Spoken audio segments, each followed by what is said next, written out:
All right, welcome to the last night of the celestial navigation class. Um, let's take a look at the agenda here for tonight. So, come on. Okay. All right, so we're going to do some review of last time's material. Make sure that you're comfortable with that. And by the way, I don't think I named it last time. The method that we used where you get this, what we're going to call the fictitious distance, and then you compare that with the real distance, which by the way is terminology that I've never used before, but the more I use it, the more I like it. So that whole method there is called St. Hilaire's method. There is an alternate method that if we have time at the end of the period, I'm going to talk about it. It's called Sumner's method, but I don't think it's too important. So if we have to skip over it, that would be okay. All right, Paul, it looks like you got your computer working. I see you just joined on your computer now. That's good. Yeah, now I'm going to get off of the. Okay. All right. Okay, so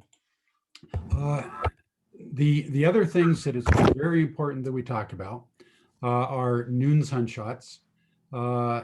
As I mentioned previously, most of the people who did celestial navigation back in the day before the GPS, where you actually had to do celestial navigation, most people just did noon sunshots because the mathematics is so much easier.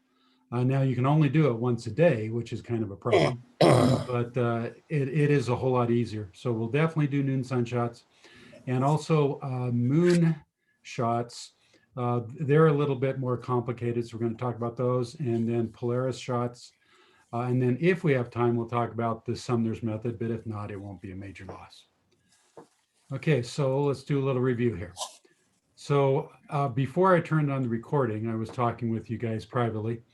And so you mentioned that you kind of started into problem 67, but didn't necessarily get all the way through it. So we will go through 67. And I think I'm going to use the spreadsheet. So rather than having us look at these numbers here, I'll pull up the numbers from my spreadsheet. It's definitely easier to read than my handwritten numbers. So if you had finished it, then after you did the calculations back on these sheets, you would have then got out your open ocean chart and plotted it using the technique that we talked about last time. And so you would have gotten a triangle that looks basically like this. And you can see it's not an equilateral triangle, but you know, when you're out on the ocean, especially if there's lots of clouds, you can't be very picky about which stars you measure. You just got to take what you get. And so we're going to be somewhere in the middle of, or somewhere in here. And so that's our fix. So if you want to use the book's spreadsheet rather than mine, then this is the sheet that if you look on page 280 of the textbook, they give this sheet, which looks very different from mine, but it actually is based on the exact same equations. It's a little bit easier to use, so if you wanted to use it, I wouldn't be offended at all. And so, like I said last time, let me turn on my annotation here. Okay, so the equation that I gave you, whoops, that wasn't what I wanted. Let's try that again. Okay, so the equation that I gave you is this one up here, which looks entirely different from what the book gives you, but they are in fact the same. They are in fact the exact same equation. So use whichever one you like. But the easiest thing is the spreadsheet. So I sent you guys a copy of I sent you links to my Google spreadsheet that I created.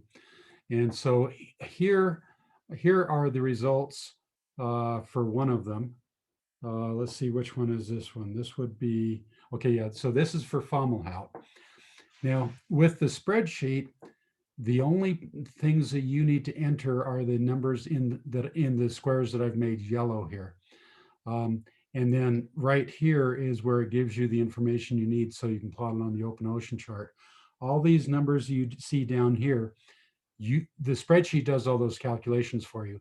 And the only reason I even show them to you at all is just so that you can compare them to my worksheet. And so you can see what the intermediate answers are. But really all you care about is up here in the top half of the sheet. So these are the numbers that you type in, everything in yellow. And then here is the answer. So let's talk about it here. And in fact, let me share the actual spreadsheet, not just a screenshot of it, but the actual spreadsheet. Make it a little easier. Okay, so you can see here, I've got down here, these are all the intermediate answers. This is just a little picture I put in there just so you can help visualize what's going on. So let's talk through this. The part here on the left, we actually did that the second night. So what we did was we entered this is our assumed position. So our latitude and longitude that we get from the dead reckoning. This right here was our sextant reading. And so in problem number 67, we're assuming that our sextant is a little bit out of calibration. And rather than fix the calibration, we decided we would just live with it, which is what a lot of sailors do. So if the error was a positive 0.2, that means our correction here is negative 0.2. The eye height correction, which is also called dip, is right there. And so these numbers, or at least this number, we get directly from the Nautical Almanac, and hopefully you know where we got that. So then what we do is, so we take the sextant reading, put in these corrections, and we come up with this number right here, which the spreadsheet does for you automatically. This is what the book and many other books call HA. So that's the partially corrected altitude. We still need to do some more correction to it, but what we're going to do now is, so if we were doing this completely using the book here, once we have the partially corrected altitude, that is the number that we then use in order to look up what the final corrections are. The final corrections are all based on whatever was our partially corrected altitude. Now, in the case of a star, there's only one more correction we need to make. And now in the almanac, they don't call it the refraction correction. They just call it they just call it a correction, but it's actually refraction. All right, so when we're done, this right here is the fully corrected sextant height. And traditionally that's called HO, which stands for the observed one. Now, if you're going to do it on the calculator, it's a lot easier to convert the degrees and minutes format into decimal format. So now on the spreadsheet, that's anything that's not in yellow is something that the calculator does for you. So this is something that we all talked about during the second night of the class. Over here on the right side, this is the stuff that we talked about last time. So what we needed to do was we needed to find out where the geographic position of the star was at the time that we measured it. So what we do in the spreadsheet anyway, is we put in how many minutes and how many seconds it was after the whole hour. So with Fomalhaut, if you look on the workbook here, when we measured Fomalhaut, the time was boy, where's my glasses? I better go get my glasses. Is that 3? Yeah, okay, that's a 3. So 3:27:19. So it was 3 o'clock in the morning, 3:27:19 in the morning, Greenwich time, when we measured Fomalhaut. So what we needed to do then is right here, we just tell it that it was 27 minutes and 19 seconds after the hour when we measured it. And then we need to look in the Nautical Almanac to find out what was the GHA at the time, at the whole hour. So at 3 o'clock in the morning, when it was exactly 3 o'clock in the morning, what was the GHA? Now, since Fomalhaut is a star, we can't find the GHA of Fomalhaut in the book, but what we do find is GHA Aries. So at 3 o'clock in the morning, GHA Aries was 274 degrees and 59.2 minutes. And then we look to see what it was 1 hour later. So at 4 o'clock in the morning, GHA Aries was 290 degrees and 1.7 minutes. Okay. So what we need to do then is we need to interpolate. So 27 minutes is almost halfway between, not quite. So the interpolated number is right here. This, the spreadsheet does that for you. And you'll notice that this number is about halfway between these two, a little less than halfway. So the spreadsheet does all the work for you, but I would recommend that you do it by yourself just so you get practice. Okay, so that tells us what the GHA of Aries was, but what we really want is the GHA of Fomalhaut. So what we needed to do then is now we look in the tables again to find out what was the SHA of Fomalhaut, which in this case turned out to be 15 degrees and 31.0 minutes. So then we add that to GHA Aries. And so the final number right here, this is the GHA of Fomalhaut at the time that we measured it. So there's a lot of arithmetic in here, but the spreadsheet does all the arithmetic for you. So this is why I really like the spreadsheet. Okay, so now we know what the GHA was, which is the equivalent of longitude. And then we need to do the same thing for declination, except in this case, it's really easy because the declination at 3 o'clock in the morning and the declination at 4 o'clock in the morning were the same. The declination of a star does not change over the course of 1 hour. So we don't need to even do anything there. So the interpolated declination is just the declination. And notice when I put these numbers here, I'm putting them all in decimal form rather than degree minutes form because it's easier to work with. Okay, so from this point on, the spreadsheet does all the work for you.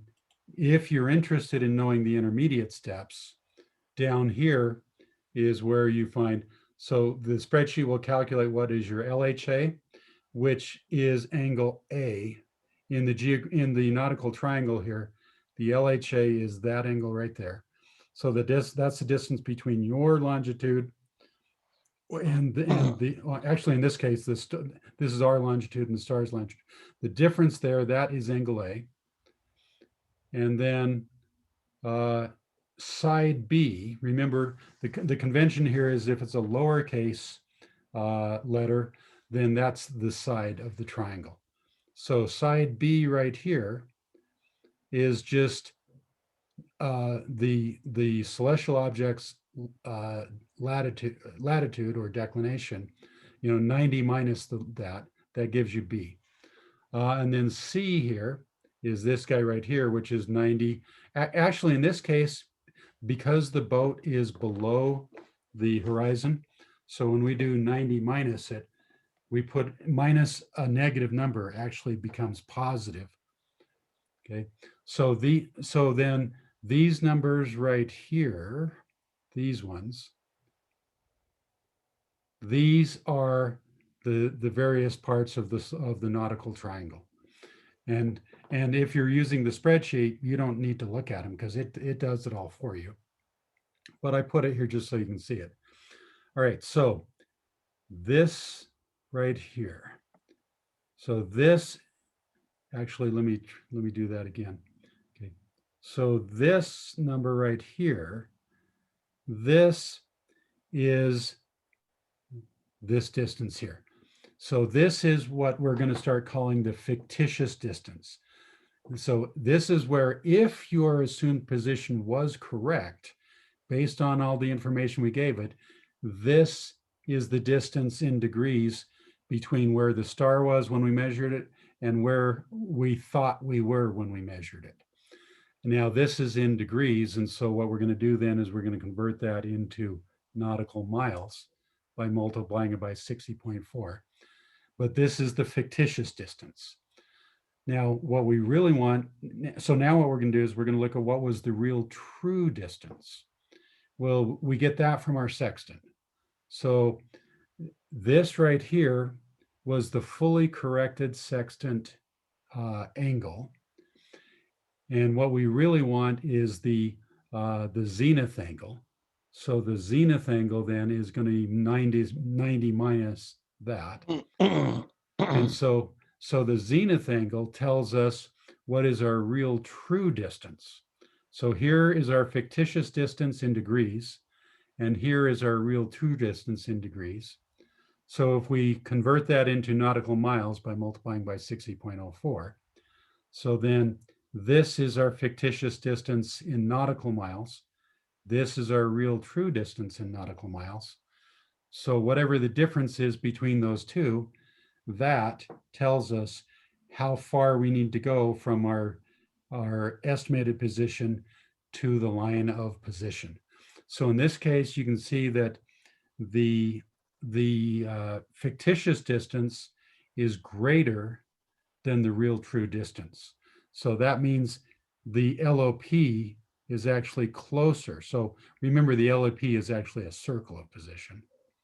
Okay, so in this case, because the real true distance is less than our fictitious distance, that means in order to get to the LOP, we need to go toward the star. And then this right here tells us what direction you need to go to get to the star. But if you're using the spreadsheet, all of this is all done for you. So all the what you need here is given right in this pink area. Okay, so if you wanted to go toward the star, you would go at 206 degrees is the true heading to get to the star, and the distance to the star is 16.06. And the convention I've used on the spreadsheet is if this number here is a positive number, that means you go toward the star. If it was the other way around, if you needed to go away from the star, then the number that appears here would be a negative number. Okay. So all you have to do is just everything that you see in yellow, that's what you put in. And then what pops out is this. And then you get out your open ocean chart and you plot it on your open ocean chart using the techniques we talked about last time. So does that make sense? Hopefully. Okay. All right. And so if we go to this one over here, okay, so this is the spreadsheet. This is the same spreadsheet, but this time the numbers that I put in there are the numbers for Mars. So this is the sextant reading for Mars. And so you'll notice that the index correction is exactly the same as it was before, because that doesn't depend on the celestial object. And the eye height is also the same as it was before, because that doesn't depend on the celestial object. Okay. So this right here is our partially corrected altitude, which is usually called HA by most publications.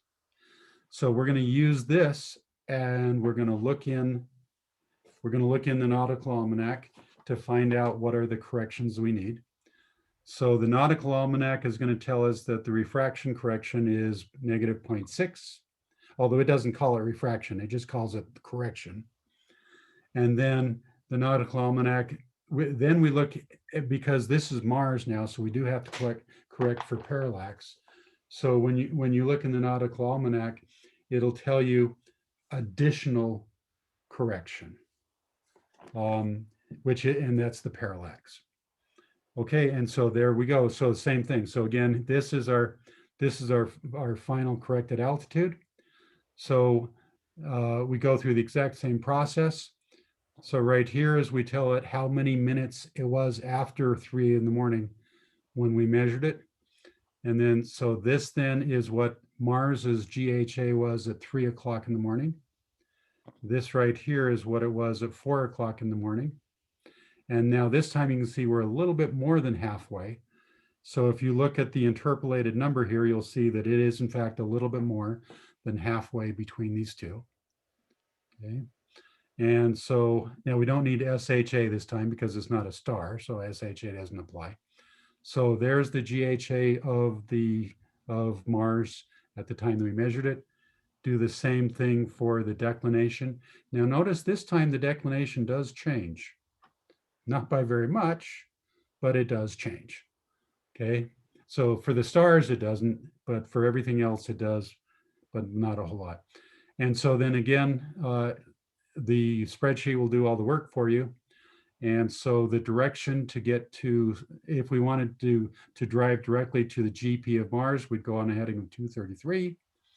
And we notice it's a positive number, so that means we go towards the star. And so 6.3 miles from our estimated position, that's where we're going to draw our LOP.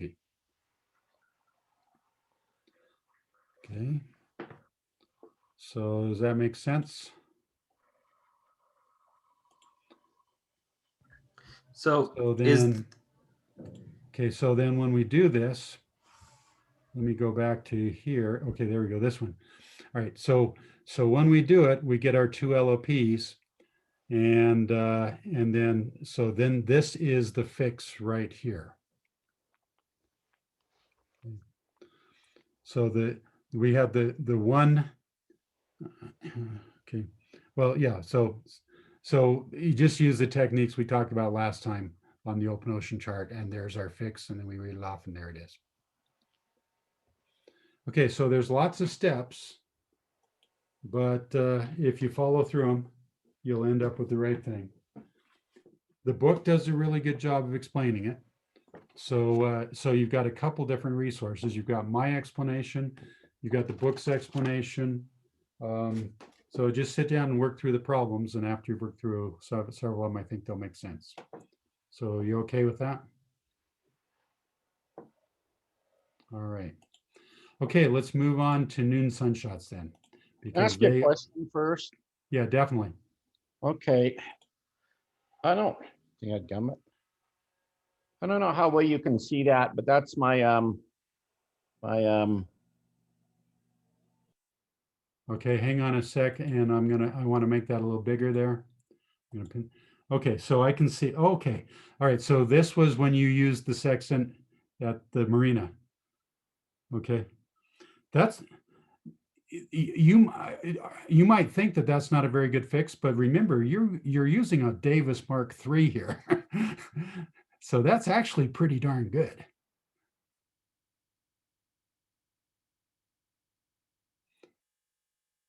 You're muted. I can't hear you. So there's a little circle with a cross in it, and that's where it thinks that I am. It's not the cross in the middle of the screen. I don't know why that's there. That's just the middle of the screen. But down here, there's a little circle with a cross. It seems kind of off. It is right. It is right here. It seems kind of off from where all these lines are crossing up over here. Why would all the lines be crossing up over in that one place, and then it puts me in that other place? That is perplexing. how many different sightings did you do? Like 7. It might just not be plotting all of them because there's a lot. I mean, it's got like circles all over creation. Yeah. Okay, well. Yeah, maybe there's, okay, so this is just speculation, but I think that maybe what might be happening is that you might have one LOP that is quite substantially off from the rest. Yeah. And it's so far off that you're not seeing it on the screen. But when it calculates it, it's taking it into account. And so that one bad reading is throwing off the averages. Because I've got most of those are circles of some size or another. And then I've got this thing, which just looks like a orbital track across the entire globe. Yeah. Over in Asia and Europe. Okay. what you might want to do is try going in one by one and delete or now let's see, you're on the iPhone. So on the iPhone, I can't remember if you can temporarily disable. On the Yeah, Android, I know if you've got 6 sites, yeah. Oh, so you can. Hang on a So second. you click. Are you using the same app Yeah, that one I found, Nikki? turn off those Or, sliders sorry. and see what happens. Yeah. So yeah, you can deselect some of Okay. them that, especially that you think are inaccurate. Yeah, Okay. go in one by one and try deselecting one and see if that improves things, and then go back and reselect it and then deselect a different one and see if Okay. that improves things. Because I bet you that's it. I bet you've got one of your sites is really far off and it's throwing off your average. Okay, let's go back to this.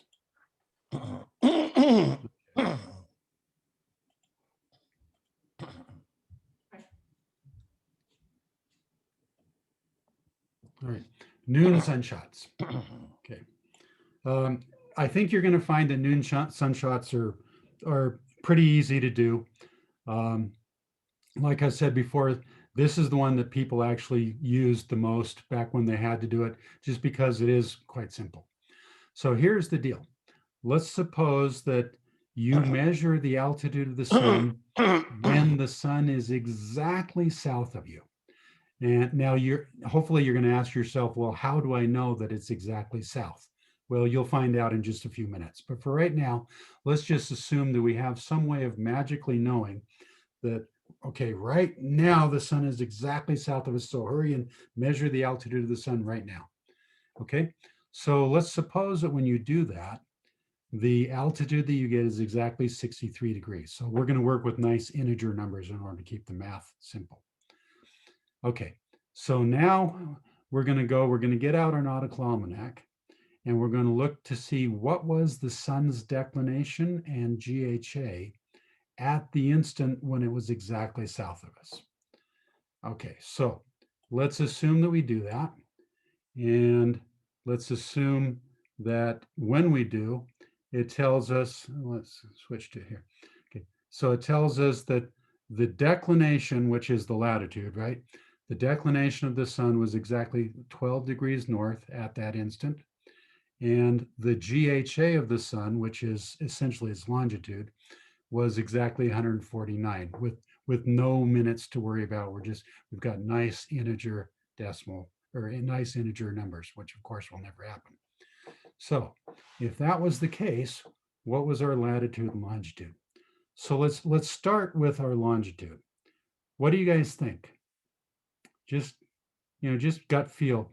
So if we measured the sun when it was exactly south of us, if the sun's GHA was 149 degrees, when it was exactly south of us, what do you suppose our GHA was?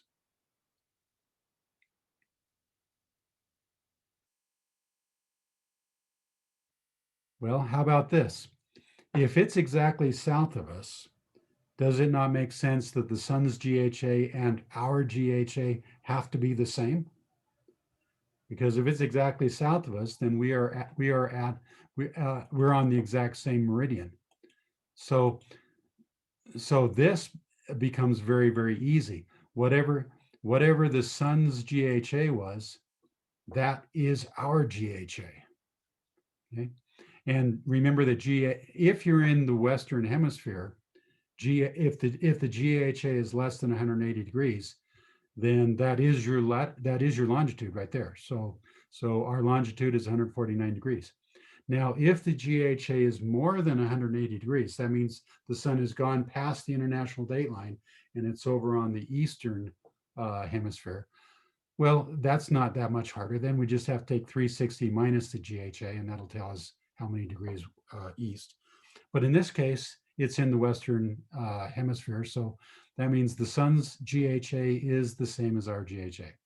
So that longitude is easy, assuming that we somehow magically know that the sun is exactly south of us, which I haven't yet talked about, but don't worry, I will. Latitude is more interesting. So let's see Okay, yeah. So like I said before, if the sun's GHA had been greater than 180, then we just take 360 minus it, and that would tell us this. So let's go to latitude now. This is the more interesting problem.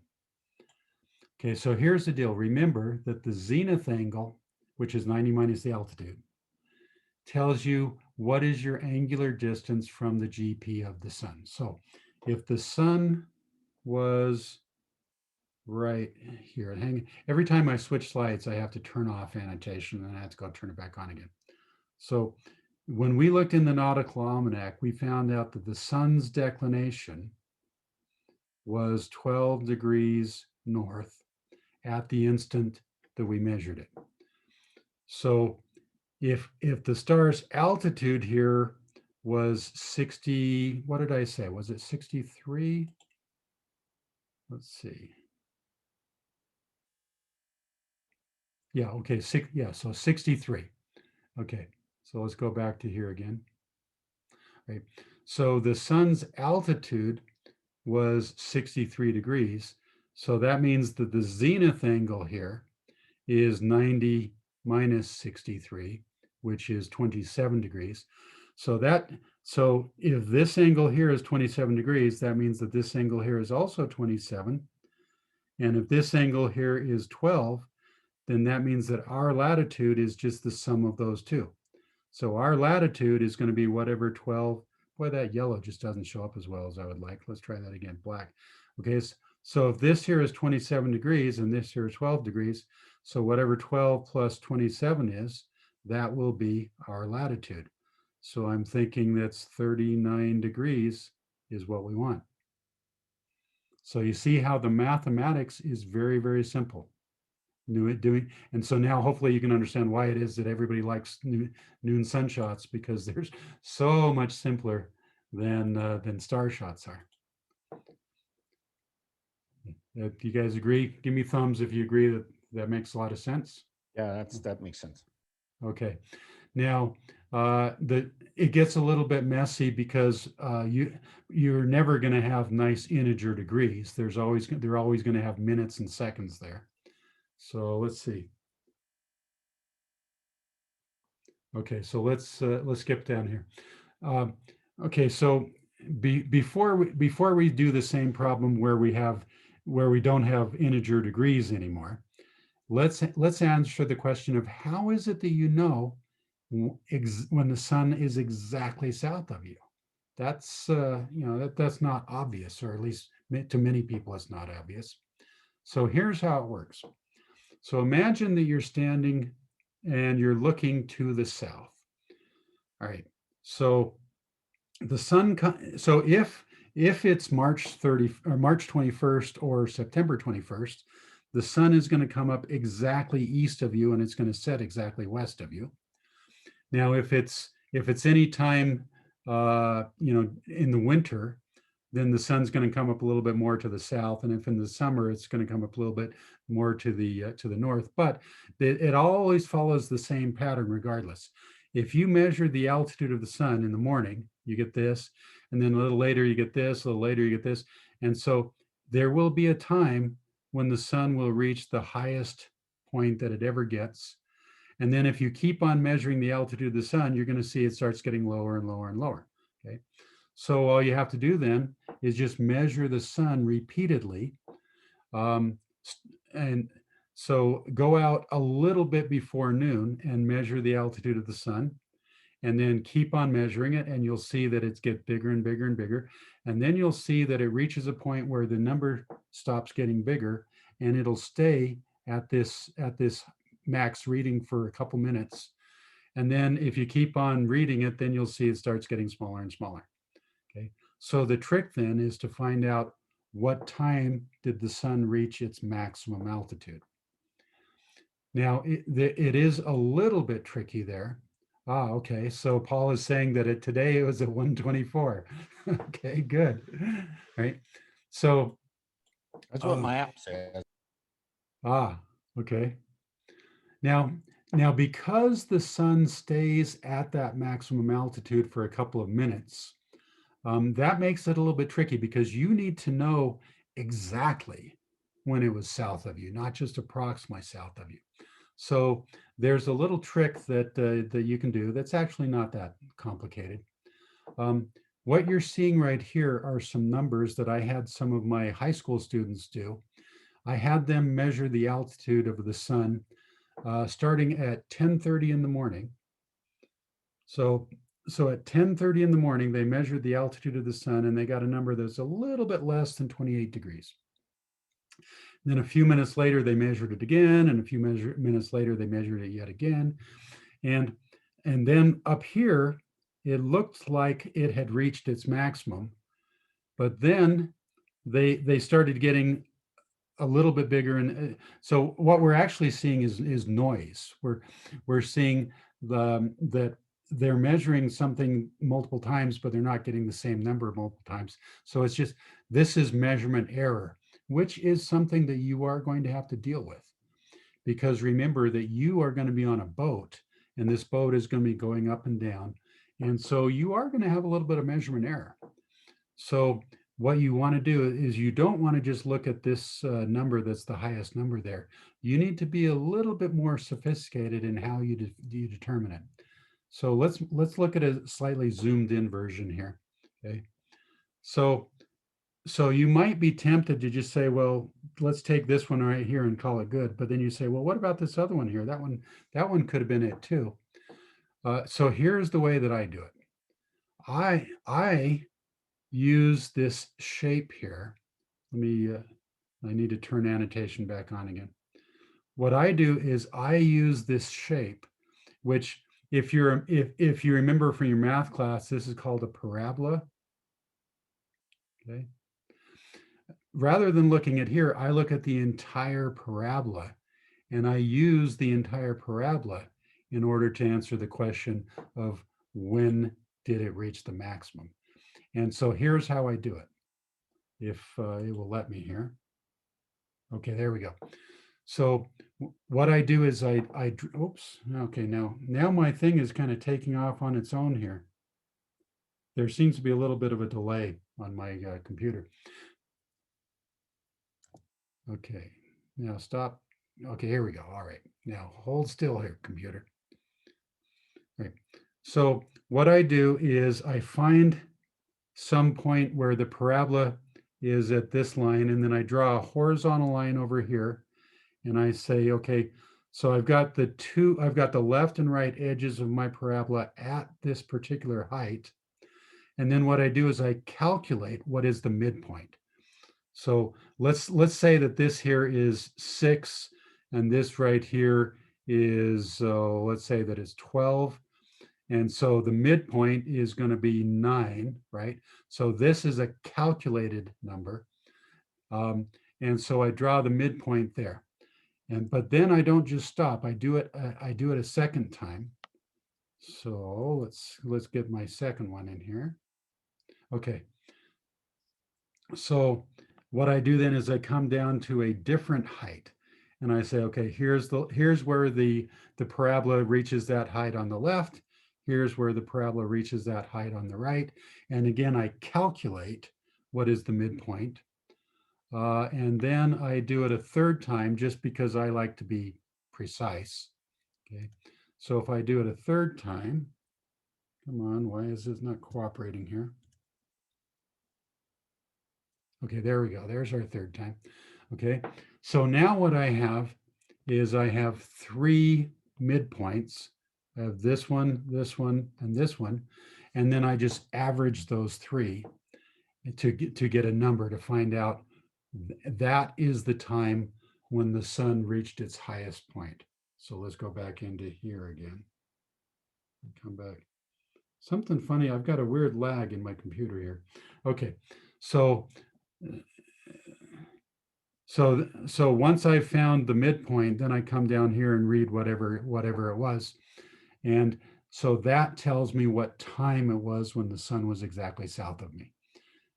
Therefore, that's the number that I'm going to use when I look in the nautical almanac to find out what was the GHA of the sun at that time. Does that make sense? Okay. All right, good.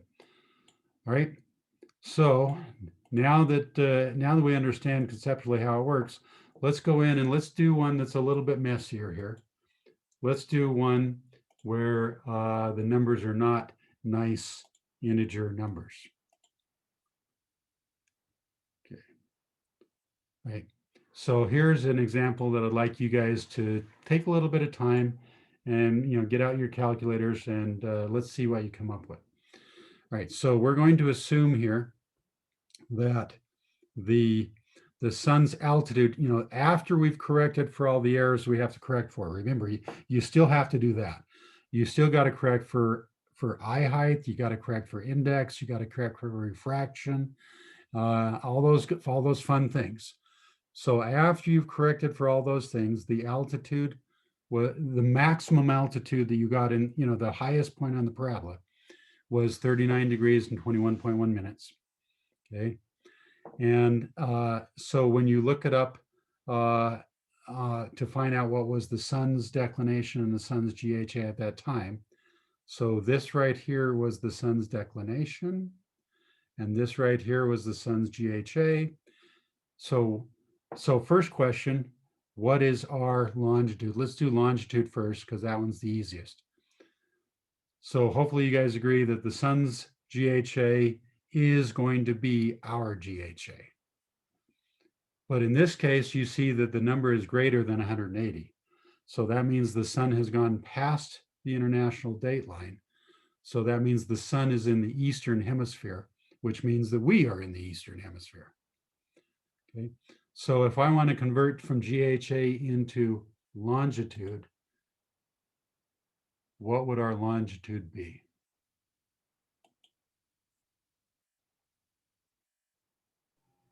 Is it 112.3? 360 minus the GHA? It will be 360 minus the GHA. That's it exactly. Okay. So so it's 360 minus 247 and 41.8. Now, if you were going to do this by hand, it might be easiest to think of it as I take 360 degrees and I rewrite it as 359 degrees and 60 minutes. That makes it a little bit easier. So now I can do what is 60 minus 41.8, and then what is 359 minus 247. And so what I get is 112 degrees and then 18.2 minutes.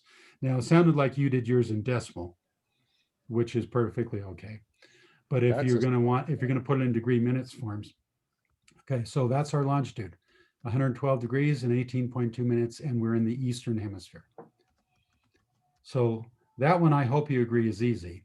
Latitude is the fun one. So let's see about latitude. Okay, so if the altitude after all of the corrections was 39 degrees, 21 minutes, okay, so the first question we need to ask is, what is the zenith angle? So how do we get the zenith angle?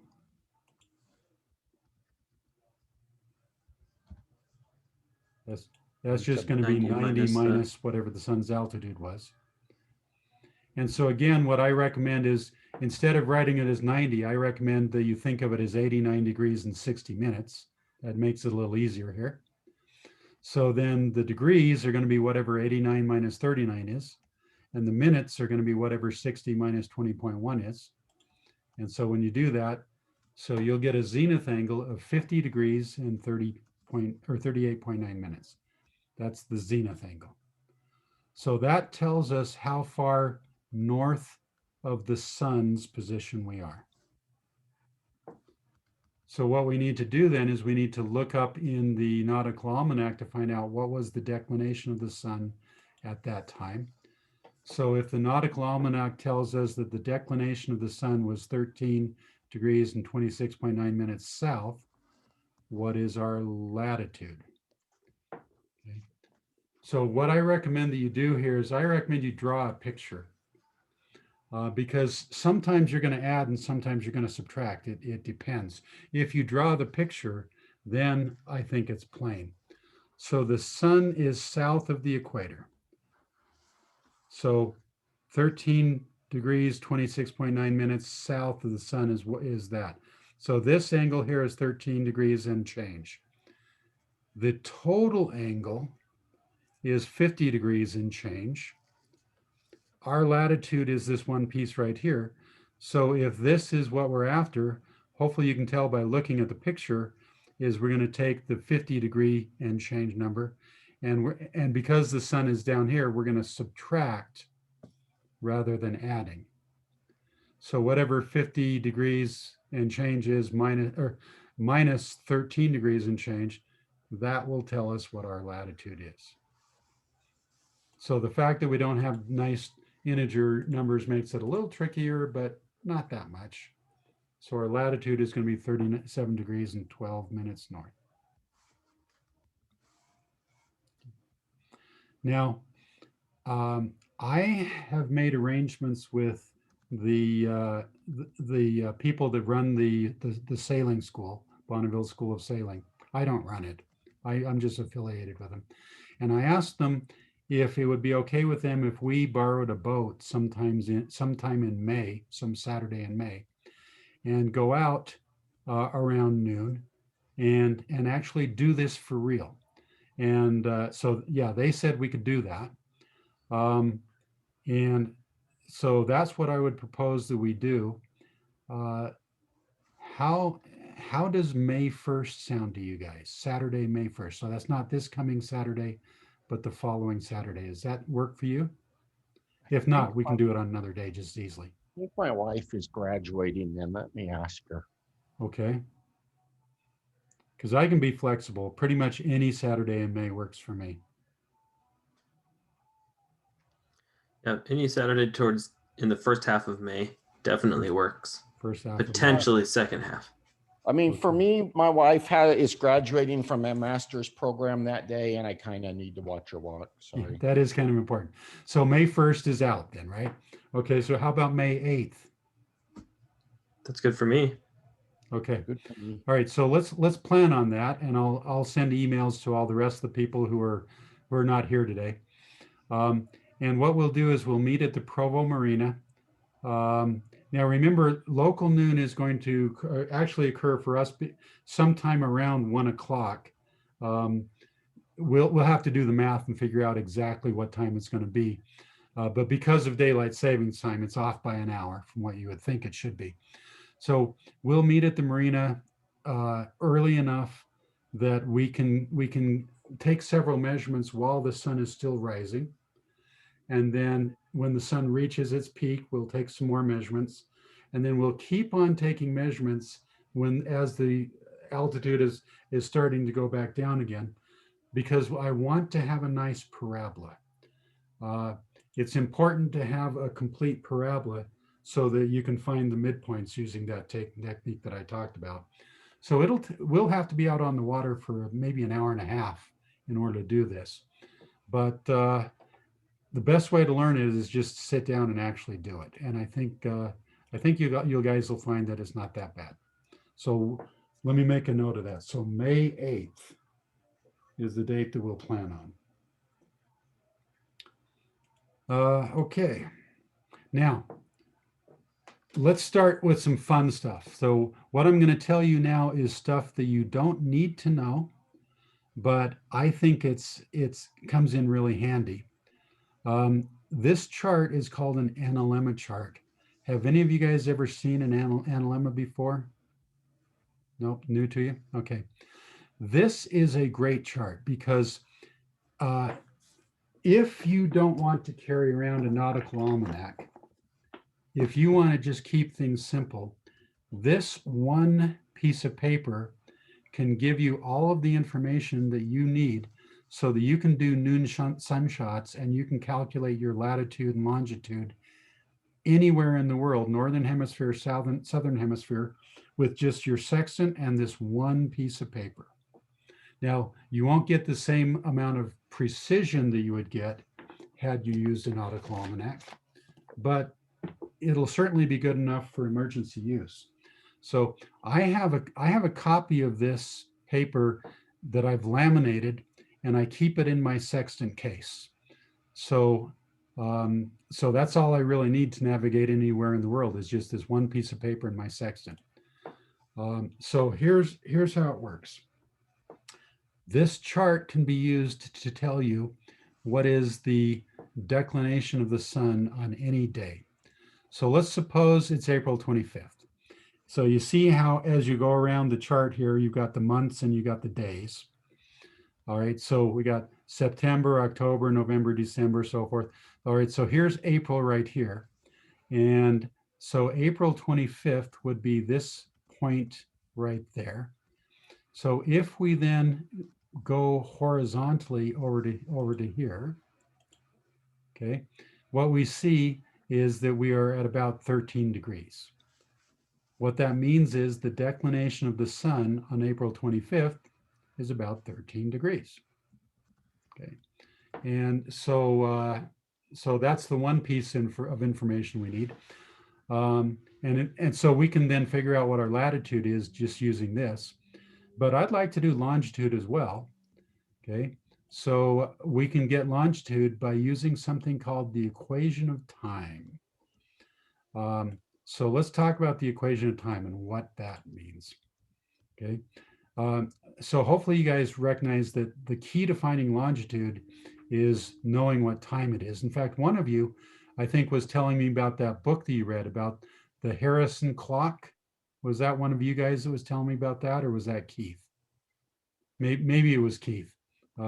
Way back several hundred years ago, people didn't have good clocks, and therefore, when they were out at sea, they could really only know their latitude. They could never really know their longitude.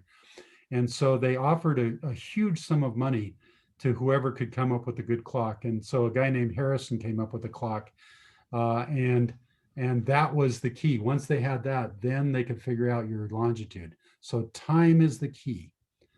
All right, so what I'd like you to do is assume for a minute that it's June 15th. And as you see down at the bottom, you'll find out later, there's a reason why I chose June 15th. I did not just choose that at random, okay?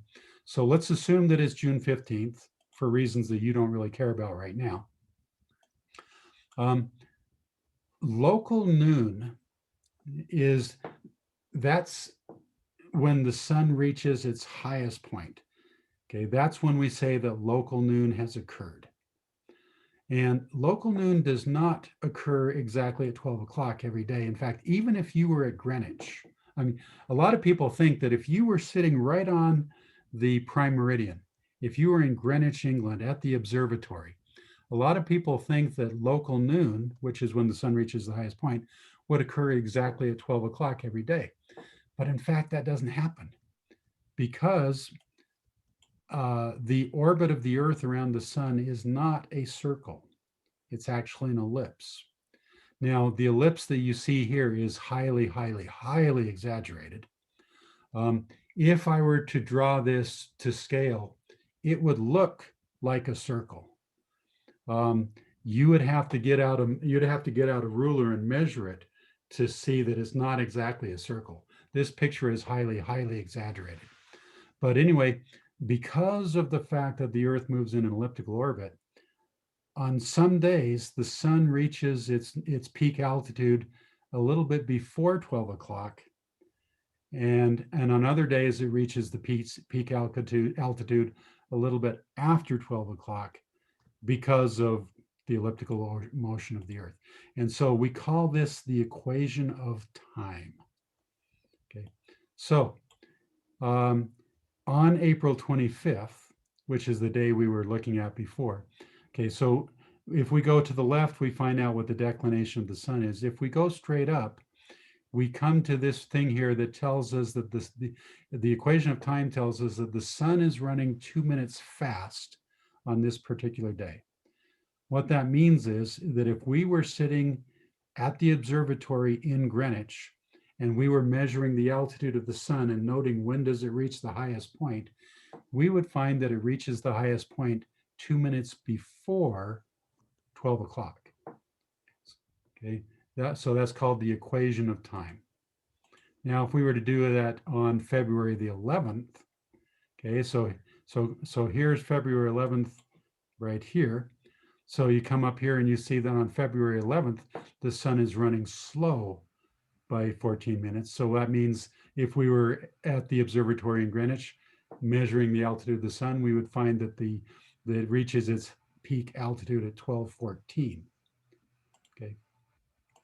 So So the shape of this graph is essentially like it's like a mathematically or a charted inverse of the elliptical orbit of the Earth around the sun. yeah, you could think of it that way. In a Yeah. weird way. Yeah. Yeah, that makes sense. That's so cool. Okay. All right. So if you were to ignore this, if you were to just assume that it's always, the local noon always occurs at 12 o'clock in Greenwich, and then base your calculations off of that, your longitude calculations could be off by 300 miles. So this is definitely not a trivial thing. You need to account for this. Okay. So let's suppose that we have measured the sun and we got the parabola and we calculate when is the peak of the parabola. And so we find that the sun reaches its maximum height for us at 10:26 Greenwich Mean Time. Okay, so hopefully you can recognize right off the bat that means we're in the Eastern Hemisphere. We're somewhere in the Indian Ocean here. Okay, so we want to know what is our longitude. So what we can do is we can use the fact here. Let me turn on annotations. A little bit easier to point things out using annotations here. Okay. So we know that it takes 360, or it takes 1 day for the Earth to rotate 360 degrees, right? So 1 day is of course 24 hours. So if we take 360 divided by 24, what we get is that the Earth rotates at a rate of 15 degrees per hour. And if we want to break that down even further, we could divide that by 60. And so we find out that the Earth rotates at a rate of 0.25 degrees per minute. Okay. So for a minute, so for right now, let's temporarily ignore the fact that it's October the 5th. Let's pretend that the equation of time is not something we need to worry about. Let's assume that local noon occurs in Greenwich at exactly noon. Okay, so if it occurred at 10:26 for us, then how many minutes would we have to wait until the sun reaches Greenwich? Okay. Well, 10:26. So that would be 1 hour and 34 minutes, right? Okay, so if local noon occurs for us at 10:26, then 1 hour and 30, did I say 36? I should have said 34. 1 hour and 34 minutes later, that's when it'll be, the sun will be aligned with the prime meridian. So 1 hour is 60 minutes. So let's add 60 onto that. So what I'm getting is 94 minutes. Okay, so that means we had to wait 94 minutes for when the sun was at our longitude. 94 minutes later, the sun is now at Greenwich's longitude. So if we know that the sun moves at a rate of 0.25 degrees per minute, all we have to do is take 94 times 0.25, and what we get is 23.5. Okay, so what that means then is if we didn't have to worry about the equation of time, that would mean that our longitude would be 23.5 minutes. But we do have to worry about the equation of time.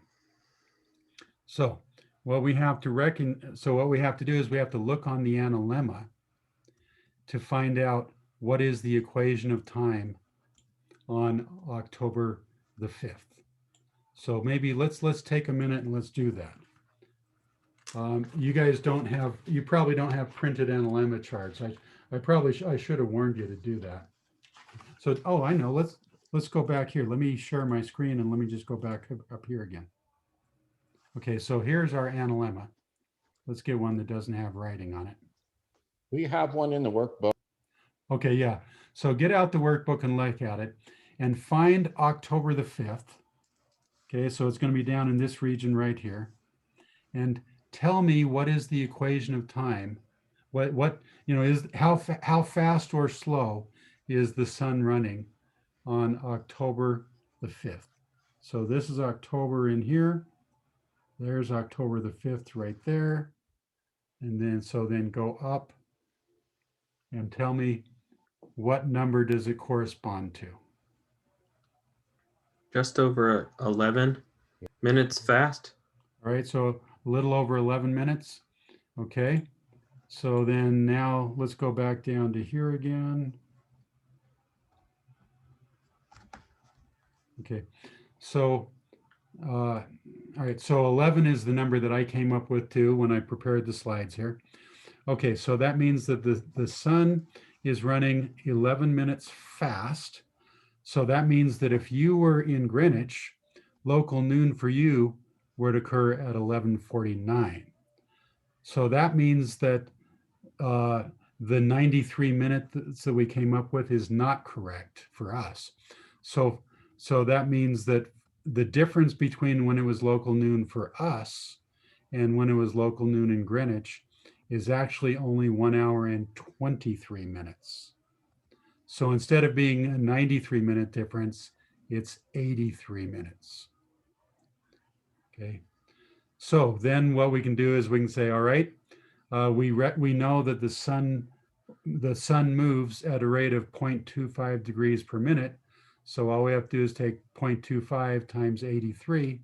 And so that tells us that our longitude is 20.75 degrees. So if we want to express it in decimal degrees, it's 20.75.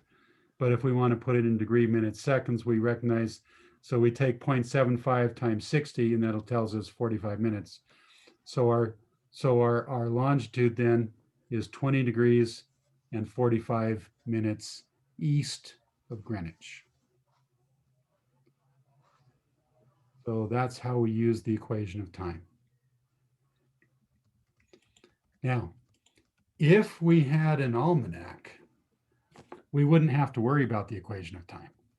If we had an almanac, all we'd have to do is we'd have to open it up and find the right page for October the 5th, and then read off here. And it tells us right here what the GHA of the sun is at any time. And so we don't have to worry about the equation of time at all. We can just read it right off the almanac. But the reason that I tell you about this is just because this one-page analemma is just such a beautiful, elegant thing that all you need is this one page, and you can navigate anywhere in the world by doing noon sunshots. I think it's cool. Okay, so yeah, so I think we've already talked about that. Oh, okay. Here's another piece of information that I just throw in here because it doesn't really fit anywhere else. When you look in the Nautical Almanac, and by the way, you really should. So get out your textbook and turn to the pages that have the sample Nautical Almanacs. Okay, so I would say turn to let's see, the page that doesn't have numbers at the bottom. Let's see. So if that's 247, that's 248, 249. So turn to page 250. 250 is 251 is the page I want you to turn to. So it's going to look like this. There's some really useful information there. You see the region that I've highlighted here in red. I've got this red oval around it. Okay. This information is very handy because it will help you to plan what time you can measure stars. What you'll see here is that it gives you the time for two different twilights. There's nautical twilight, and then there's civil twilight. And you can, and in this column here, you can see the latitude. So what you're going to do is you're going to look up to see what latitude you're at. So right here in Utah, Salt Lake City, Provo area, we're right around 40 degrees latitude. So let's look at these numbers right here. Okay, What these numbers tell us is that nautical twilight will occur at 6:18 and civil twilight occurs at 6:52. So the question then is, what does that mean? What is nautical twilight? What is civil twilight? Okay, nautical twilight is several minutes after the sun has set, where it's now at this time right here at 6:18. That's when the sky will be dark enough to where you can start to see some of the brighter stars. And now so the sun is below the horizon at this point, but the sky is not completely dark. There is still a little bit light, but it's dark enough that starting at 6:18, that's when you can see the navigational stars. And you can, the sky is still bright enough that you can also see the horizon. See, that's the key thing here. So civil twilight means that that's the time when now it's so dark that you're not going to be able to see the horizon anymore. Because in order to measure stars, you need to be able to see the star and the horizon at the same time. So what this means is that if you're at 40 degrees latitude, starting at 6:18 and ending at 6:52, that's the time period where you're going to be able to make measurements. So if you're the navigator, you need to make sure that you are awake, and on duty during this time here, because that's the time when you're going to be able to make your measurements. Now, if you're up further north, you'll notice that it's a little bit later here. Nautical twilight occurs a little bit later in the day or in the evening, and civil twilight is later still. So, you can see how it depends on what your latitude is. Oh, and by the way, I'm sorry. This is morning time, not evening time. I'm sorry. I should have looked. So this is 6:18 in the morning. And this is 6:52 in the morning. Okay, so I'm sorry I had it backwards. I apologize. So 6:18, that's when the sky is now bright enough to where you can see the horizon. And 6:52, that's when the sun is now so bright that you can no longer see the horizon. So it's still true that in between 6:18 and 6:52, that's when you want to make your measurements. But I apologize. This is the morning time, not the evening time. If you want the evening time, you need to look further down in the table here. So in fact, I think I may have included a slide there for that. No, I guess I didn't. Okay, but if you look down further in the table, you can see it gives you morning times and it gives you evening times. So these are kind of handy to have. All right, let's talk about the moon. Up until now, I've told you that the moon is a little bit different because the horizontal parallax for the moon is pretty severe, much more so than it is for Mars and Venus. It's so severe that when you look in the Nautical Almanac, the moon has its own pages. So let's take a quick look at how the moon works. So look on page 255 in your textbook. And what you'll see is a page, again, that is taken directly from the Nautical Almanac. So if you had a Nautical Almanac, you would just look in there. Okay. So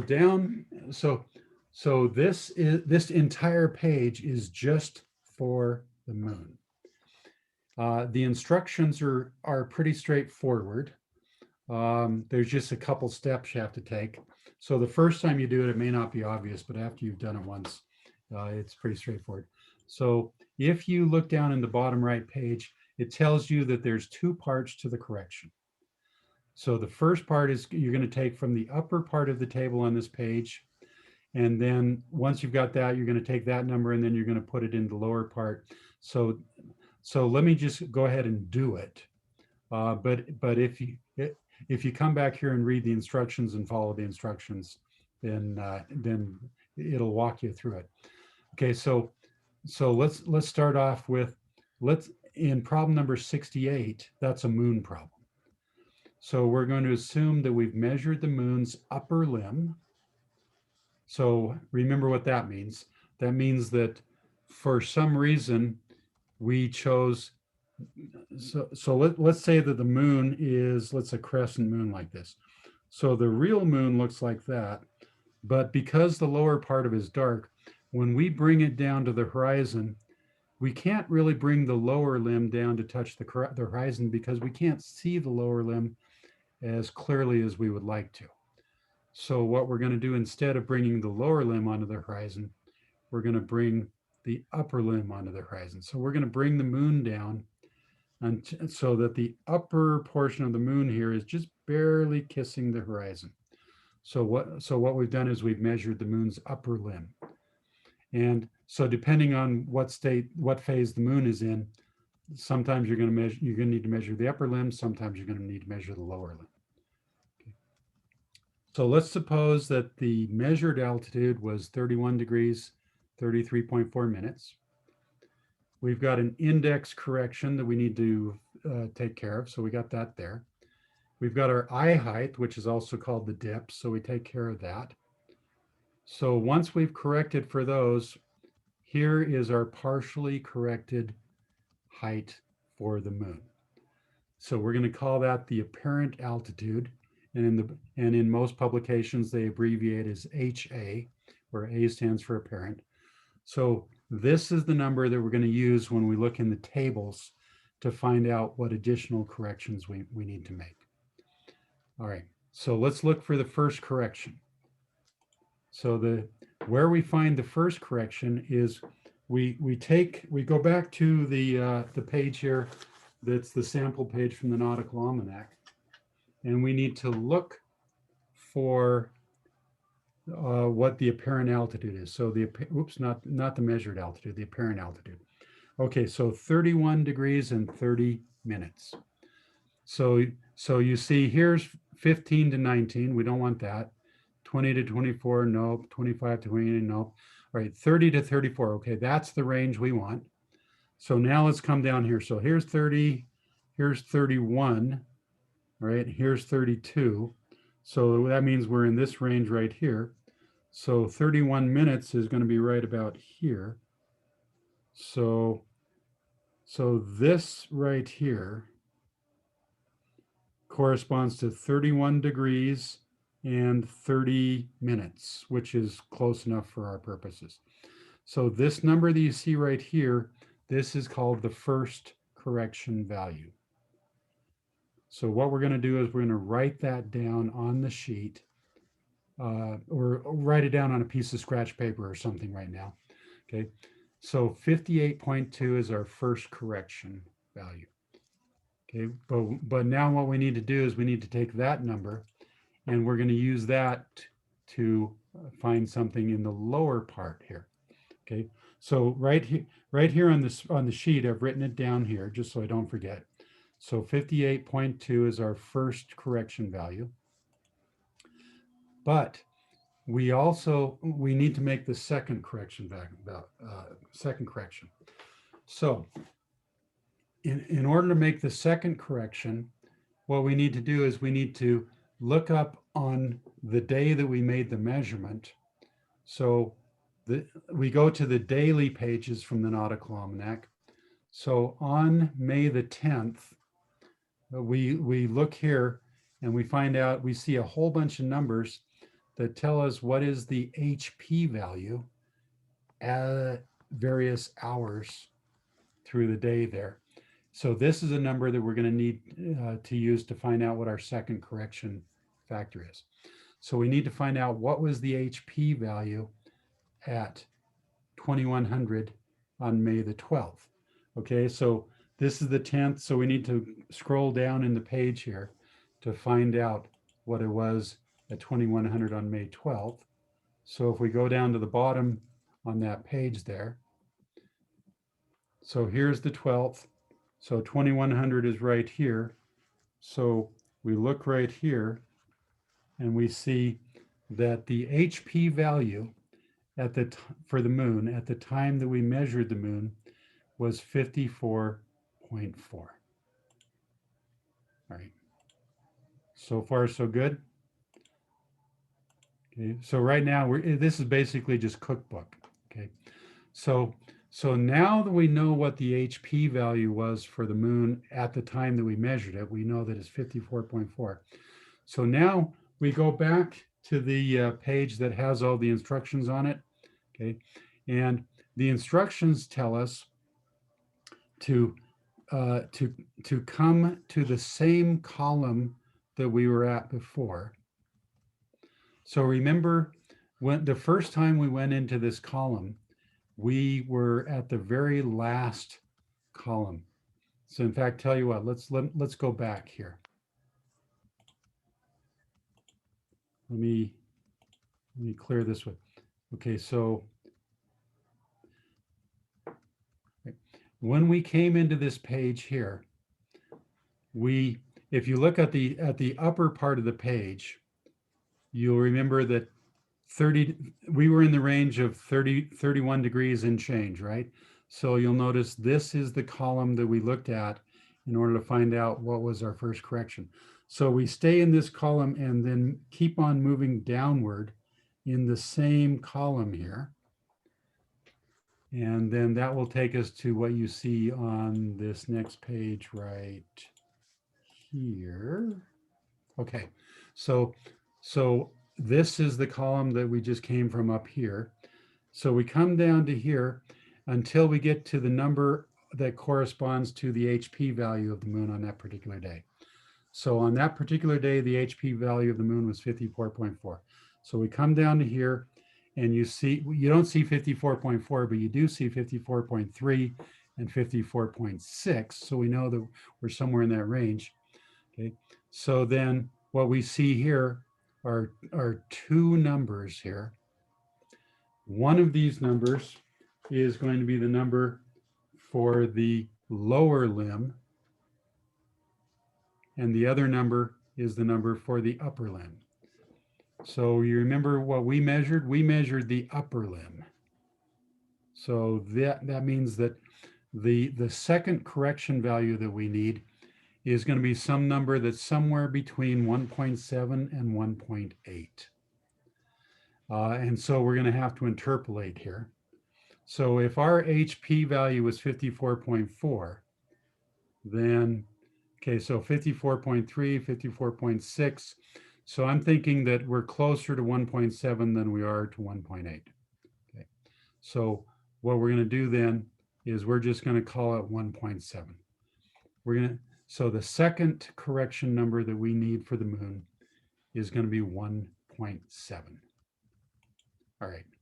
So now we go into the worksheet or actually before we do that, if you look at the instructions here, the instructions say all of the corrections here have to be added, right? So these two numbers that we just got, we're going to add those.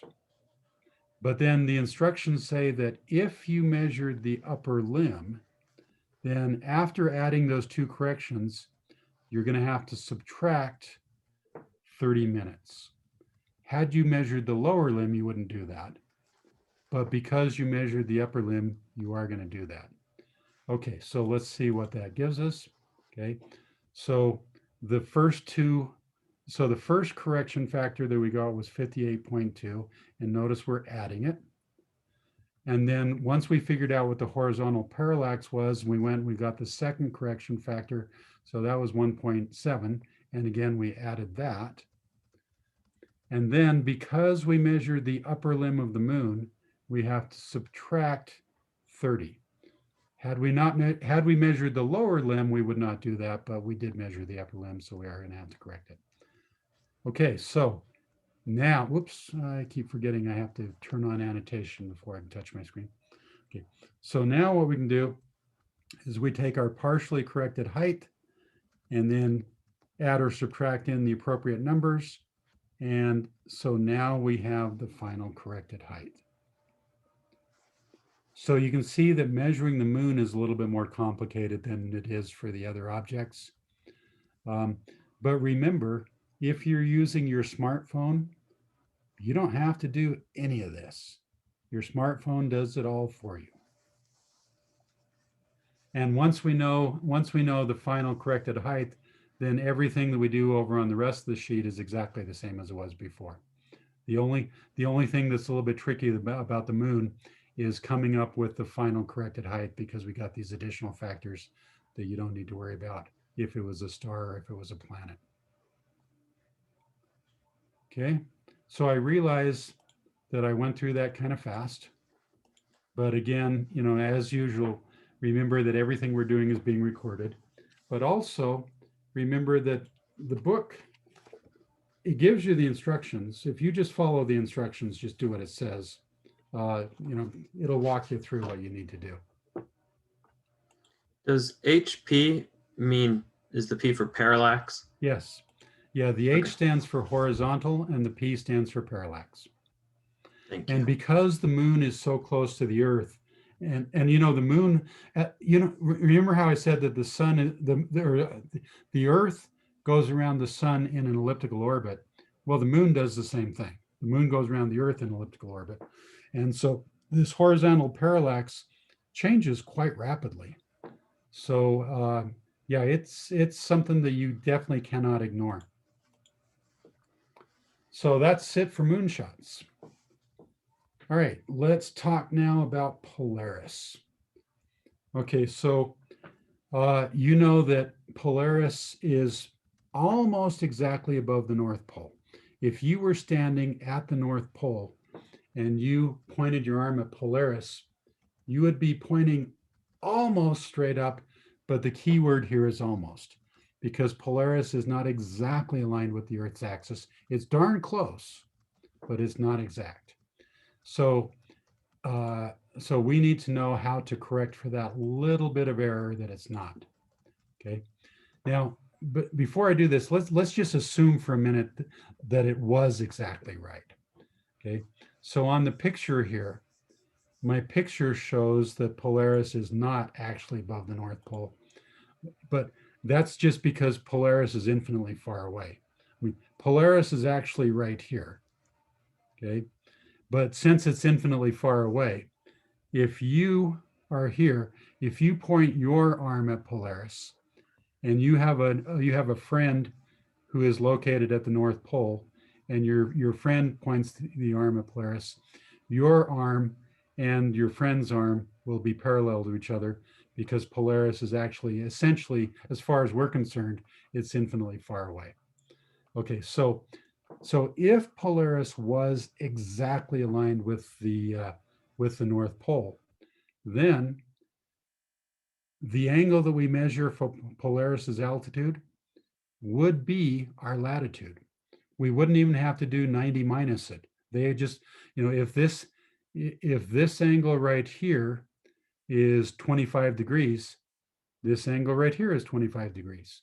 So if you just measure the altitude of Polaris, bingo, that's your latitude. If Polaris was exactly aligned with the North Star, the North Pole. But it's not. Amazingly close, but not. So let's see, let me turn off annotations. So, okay. So actually it's off by less than 1 degree. It's off by about 0.7 degrees. So 0.7 degrees corresponds to 42 miles. So what that means is, if we were to measure Polaris's altitude and just call that our latitude, we might possibly be off by as much as 42 miles. Now, that doesn't mean that we will be off by 42 miles. It depends on how the sky is rotated at that particular time. So let's take a look at what I mean by that. Okay. So first off, do you know how to find the North Star? Usually people know how to find the North Star by using the Big Dipper. That's the way that pretty much everybody has learned. So let's talk about that real quick. So if you can find the Big Dipper, you take these two stars right here, the ones that are, you know, the cup part of the dipper, those are called the pointing stars. So if you take those two stars and go this direction, and so if you say the distance between the stars, we're going to call that x. So we go in this direction a distance of 5x, and that will take us to the North Star. Okay, so that's the method that almost everybody knows how to do. And that works great, unless there's a cloud right there. Okay, so if Polaris is hidden behind a cloud, it's a good idea to have an alternate way to find the North Star. So the one that I would recommend is Cassiopeia. Cassiopeia is easy to find. It's the great big W, or it could be an M, depending on how the sky is oriented. So it might be an M or it might be a W, depending on where it is. So find Cassiopeia and then take the two stars that are at each end of it.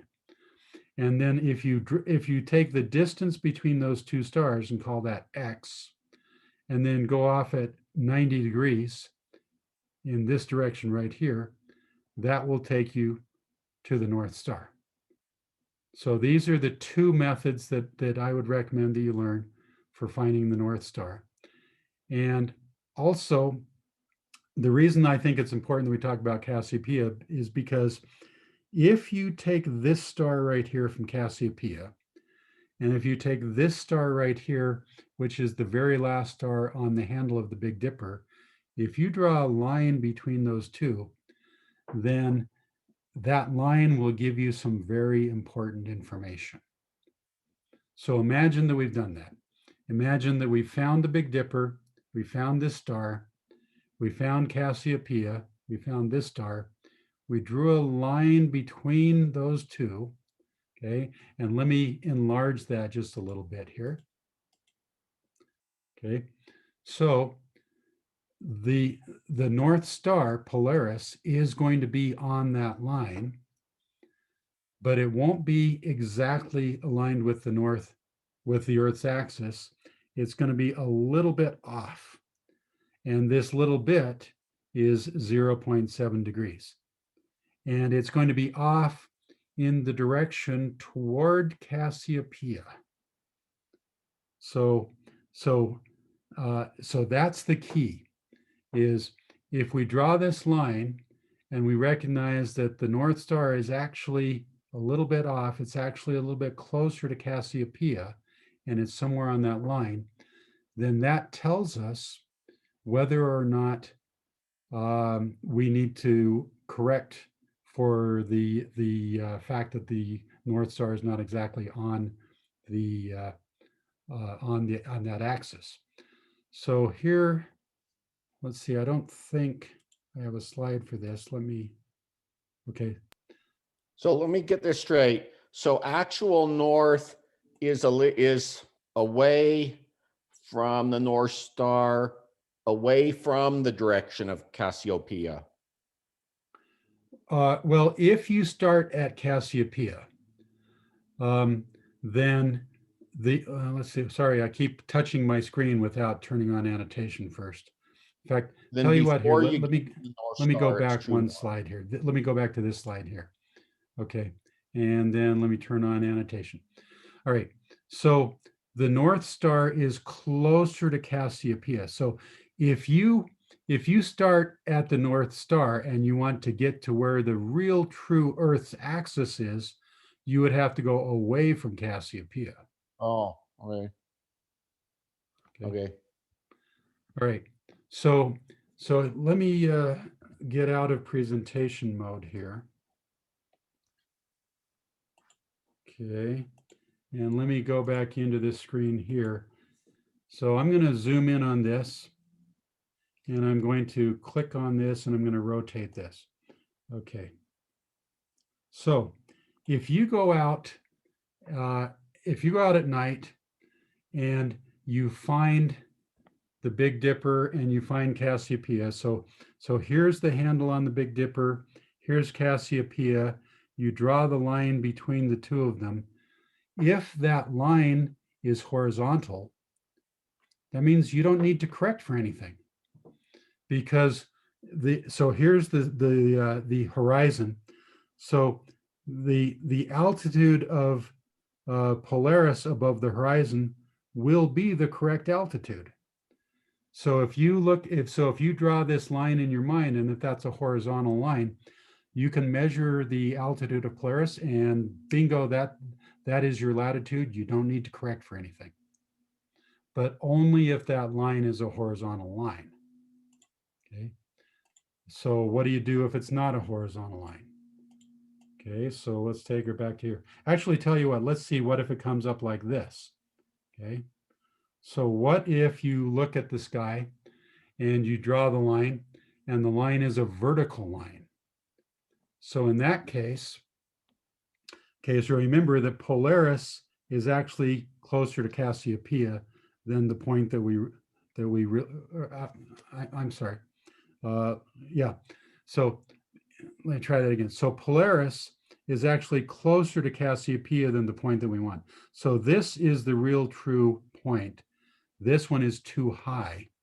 So let's suppose that here's the horizon. So when we measure Polaris, the number that we're measuring is 0.7 degrees too high. So all we have to do is just subtract 0.7 degrees, and bingo. Okay. So if this line here is horizontal, or if this line is vertical, we can just use logic and figure out. So if the line turns out to be horizontal, we don't have to correct for anything. If the line is vertical, then we have the maximum correction, and we're either going to add or subtract depending on whether Cassiopeia is above Polaris or whether Cassiopeia is below Polaris.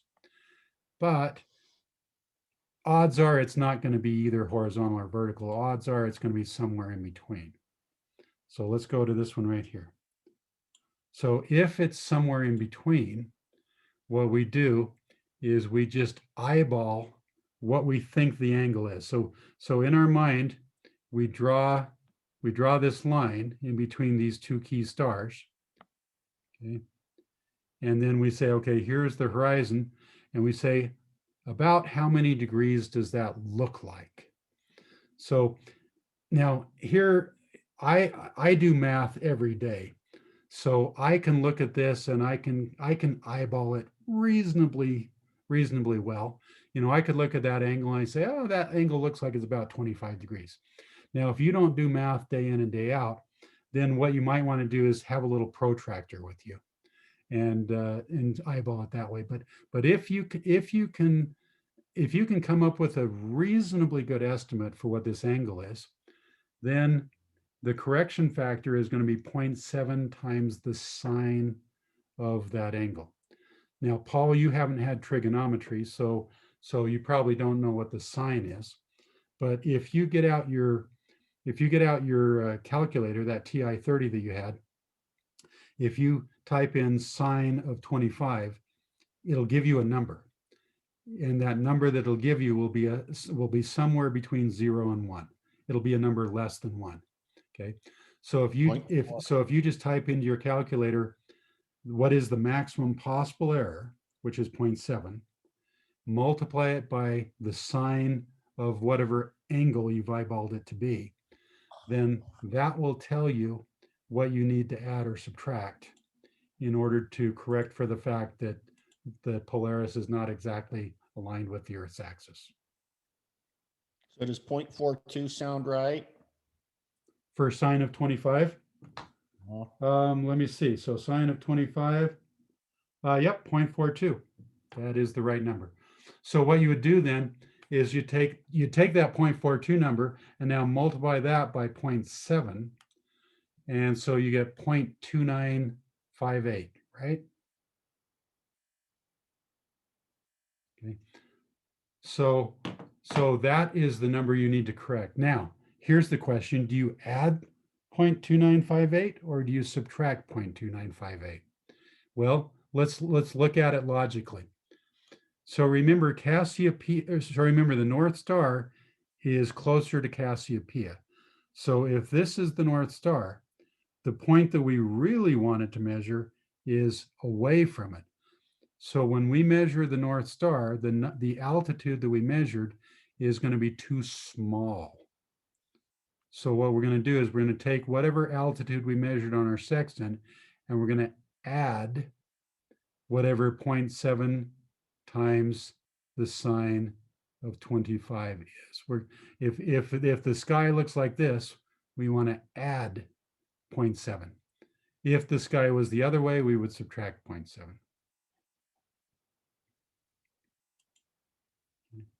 So that's how we correct for the Polaris error.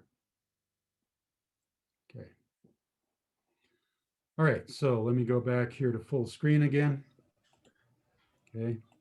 So just to clarify, you're saying that the straight line between Cassiopeia and Ursa Major passes through actual true north, and Polaris is 0.7 off from that? Yes.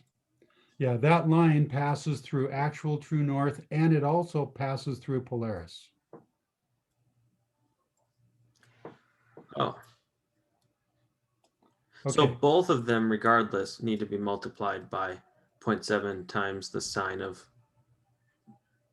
Why do you of say that angle. both of them? Both the drawing, if you draw a line between them. So the line you're saying goes through Polaris. It's not off from Polaris a little bit. Yeah, it goes through Polaris. So Oh, okay. here's the handle of the Big Dipper. Here's the star on Polaris.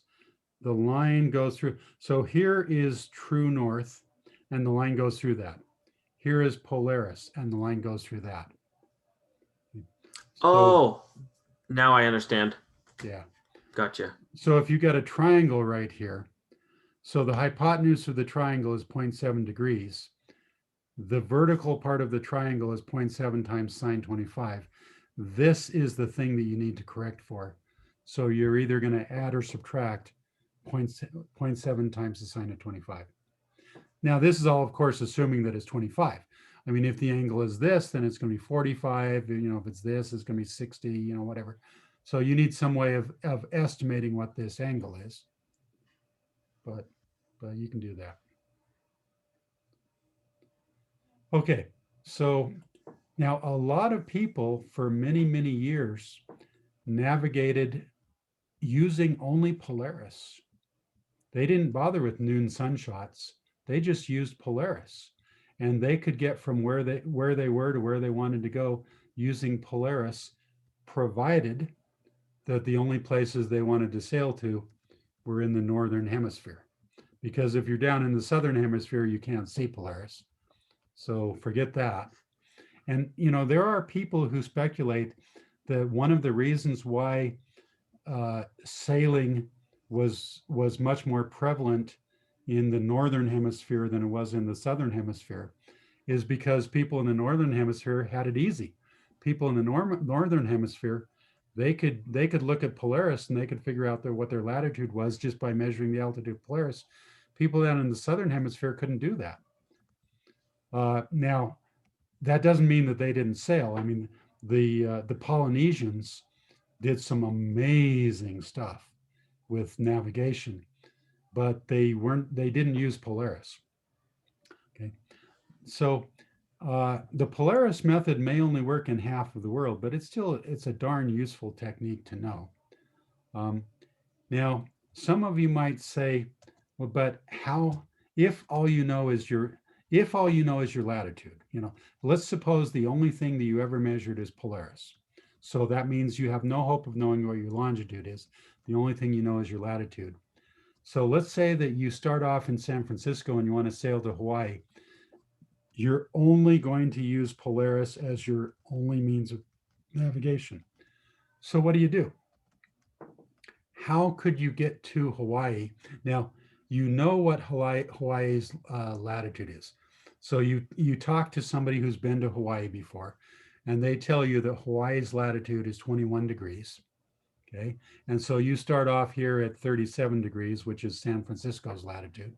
Okay, so how could you be absolutely positive of reaching your destination? Okay, Go south so to the correct some latitude and I couldn't hear that. go south to the correct latitude and sail west. That's exactly right. Sail south until you get to the correct latitude. And once you get to the correct latitude, then turn and sail west.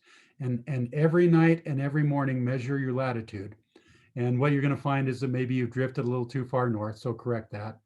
And then the next time you find you've drifted a little too far south, so correct that. So keep on going, keep correcting it. And so just sail along that latitude until boom, you run into Hawaii. And there you are. So this is called sailing the latitudes. And that's exactly what people had to do. Because think of it, you might be tempted to say, well, I know it's somewhere south of me. So what I'll do is, instead of doing that, what Paul just suggested, because that's a much longer route, that's going to take more time, I'm going to shortcut it. So what I'll do instead is I'll just sail southwest until I get to the right latitude. Hopefully you can see the problem is that if you do that, once you get to the latitude where you're supposed to be, you don't know whether you're to the east of Hawaii or maybe you're to the west of Hawaii. So you get down to the correct latitude and you got a problem.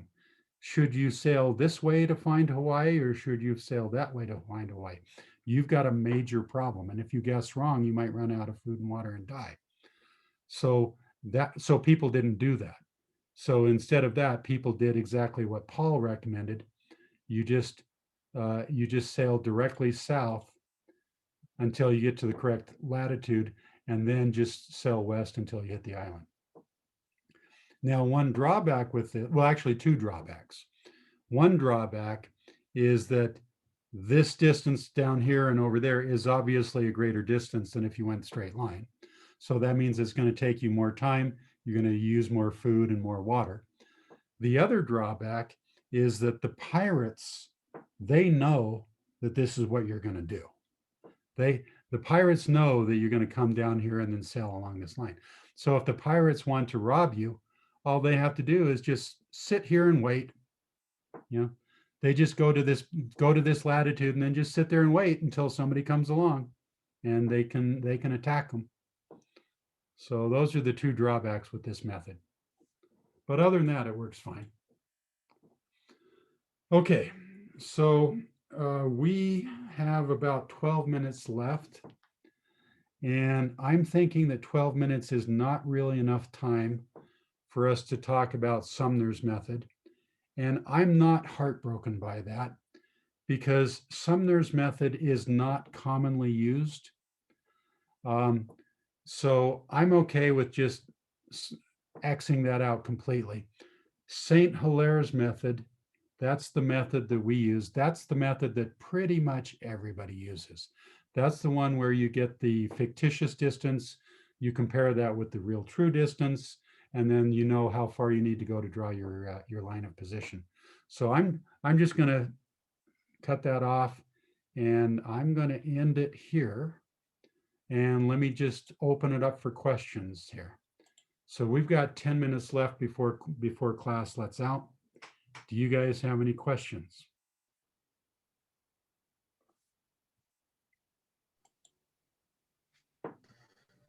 So in the olden days of sailing, people had sextants, but they didn't have smartphones. Did they have big hunkin' books like the Nautical Almanac, or what did they do exactly? Well, it depends on what you mean when you say the olden days.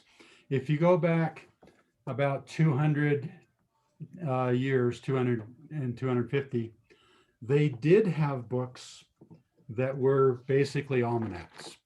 Right around the late 1700s, early 1800s, that's when the almanacs were first developed. And in fact, it was an American mathematician who came up with these. His name was actually, well, I take that back. Other people came up with it first, but this American mathematician was the one that really perfected it. His name was Nathaniel Bowditch. you really ought to Google his name.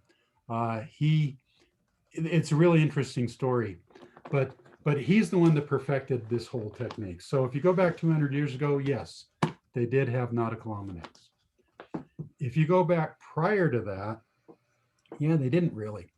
But they did have sextants or things that were kind of like sextants, and they had Polaris. So as long as they stayed in the northern hemisphere, they were good. But if they tried to go down in the southern hemisphere, that's when they ran into problems. Do you know much about how the Polynesians navigated? Well, I watched that Disney movie and it kind of explained. I haven't seen that movie, but I've heard a lot about it. I suppose I ought to watch it once just to see. There's like gods and stuff that come and show you the way. Well, then again, maybe I shouldn't watch the movie. But the way the Polynesians did it was really amazing, was that they knew the stars really well. So they knew, so let's suppose that it's late April. And so you know that if you're sailing from one island to another island and it's late April, then what you do is you find some star and you sail toward that star. And then as the star moves, as the sky changes, then what you do is you find another star that just rose, and you sail towards that one. So they had them all memorized. So they memorized that if you want to go from Tahiti to Bora Bora, if it's April, you follow this star for the first couple hours, and then when the next star comes up, you follow that one. The next one comes up, you follow that one, but only if it's April. If it's June, then you have to follow different ones, and if it's October, it's totally different ones. So they had to have all of these in their brains, and I mean, it's amazing to me what they did. Seems like sailing at night has some limitations, though. Better than the day. I mean, in the daytime, all you've got is the sun, which is, the sun is not bad. You can use the sun. You can get a lot from that. But you can see the island when you're close to it. Oh, yeah, I got you. Yeah, that would be a problem. Yeah. Also a lot hotter to sail during the day if you're in, South Pacific. Yeah, down in the tropics. I've done a lot of sailing in the tropics. That's where I generally sail. And yeah, it can get pretty hot. A lot of times we just stop and jump overboard just to cool off because it's so darn hot. Okay, well, we have now covered all of the material that I think you need to know. But the thing is, we covered it really, really quickly. This class really should be much more than a 4-night class. I mean, it really should be, well, actually, what you should do is you should have like 4 8-hour sessions is what you really should have, but that's just not feasible. But I think that at this point, you guys have enough knowledge that it shouldn't be intimidating anymore. And so now that you've had this introduction, if you go back in and read this book, it will now make a lot more sense to you. This is a great book. I highly, highly recommend this book. And then you've got my workbook and you've got these videos. So just work through a lot of examples, and the more examples you do, the more clear it'll become to you. All right, so what I'm going to do is I'm going to send out an email to everybody. There's actually 5 people who are kind of sort of in this class. Most of them are just watching via the recordings. So I'm going to send out an email to everybody proposing that we meet at the Provo Marina around noon, maybe 11:30 on Saturday, May the 8th, and bring your sextants. And what we will do is we will go out on the water and we will measure the altitude of the sun, and we'll keep measuring it. And what you'll see is that the sun keeps getting higher and higher and higher. And then you'll see that it stops rising and it stays there for a few minutes. And then you'll see that it starts getting lower and lower and lower. And so we'll gather all of that data. and then we'll sit down and we'll crunch the numbers. So the first thing we'll do is we'll correct for the eye height and the index error and all that good stuff. And then we'll draw the parabola and we'll calculate everything and we'll figure out what is our latitude, longitude. And I think that you guys will be pleasantly surprised with how accurate the numbers come out to be. And I'll bring my sextant so that you can use a real sextant, not just this Davis Mark III. You can use a real one. Sweet. How do you know your height, your eye height on like a sailboat? Do you drop some kind of plumb line or something, or? I just estimate it. Okay. Yeah. I mean, before That you works. leave the dock, what you could do is you could measure it. You could sit in the place where you're going to sit when you make your measurements and just, just measure it that way. That works. Does it make that huge of a difference though? I mean, if you're off by a foot or two, no, not going to make that big of a difference. Okay. Good to know. But if you were on an aircraft carrier, where you're up like 40, 50, 60 feet above the water, yeah, then it definitely makes a big difference then. That's amazing. I keep wanting to try to apply these methods on land, but then I remember, and without the horizon, an accurate horizon, it's hard to do. It's And then impossible. it makes me think, well, man, if I were an ancient person and I figured out any of this, the solution would be to build some kind of artificial horizon. Let's talk about that. And then use that. Yeah. Let's talk about artificial horizons because they are for sale. Basically, what you want is take a tray, maybe a pie tin or something like that, and put some water in it. Okay. And so you're going to be standing here. Okay. And so here's the sun. And so what you want to do is, so the water is going to be perfectly still. You don't want ripples in it. Okay. So in fact, if you buy an artificial horizon, it's going to have a little cover on it so that even if the wind is blowing, the water is still nice and level. But as long as the wind isn't blowing, you can get away with just take some sort of a cake pan or a pie tin or something. And so here's the surface of the water. Here's the sun. Here's you. Okay. So the sun reflects off the water and comes back up to you. So what you're going to do is you're going to get your sextant right here. Okay. And so you're going to look at the sun and you want to bring the sun down, but you're not going to bring the sun down to the horizon. You're going to bring the sun down to here. So you're going to be measuring an angle here that is going to be twice what the angle would be if it was the horizon. Okay. So bring the sun down to this point, the same way we did before, and measure what that angle is, and then recognize that the angle that you measured is actually twice what it should be.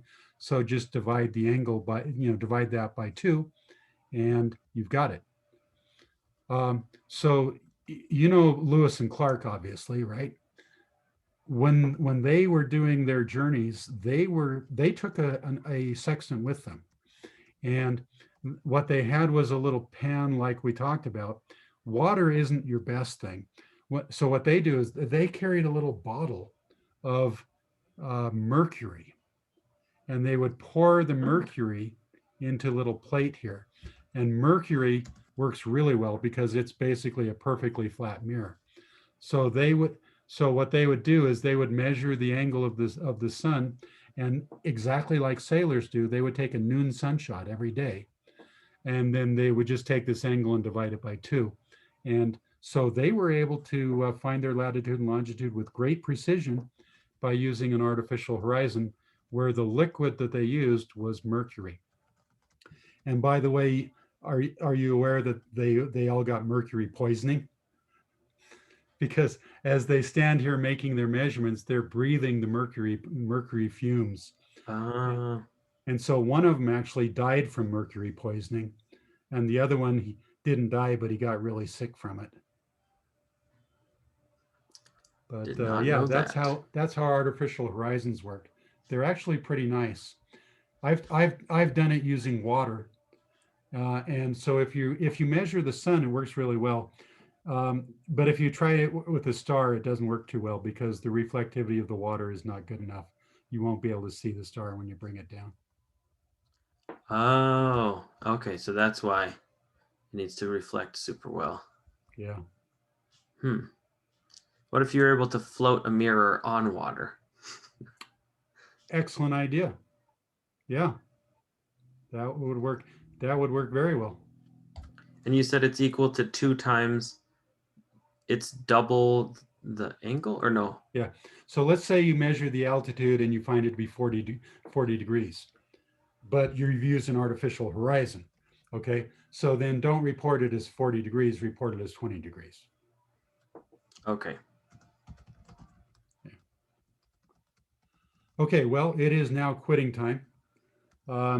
So I will see you guys in person on May the 8th, unless, of course, if for some reason the other guys can't do it on the 8th and they suggest a different date, we'll work it all out via email. But sometime in May, hopefully on May the 8th, I look forward to seeing you in person. Looking forward to it. Thank you so very much. My pleasure. Thanks. Okay, so Have a long. good night.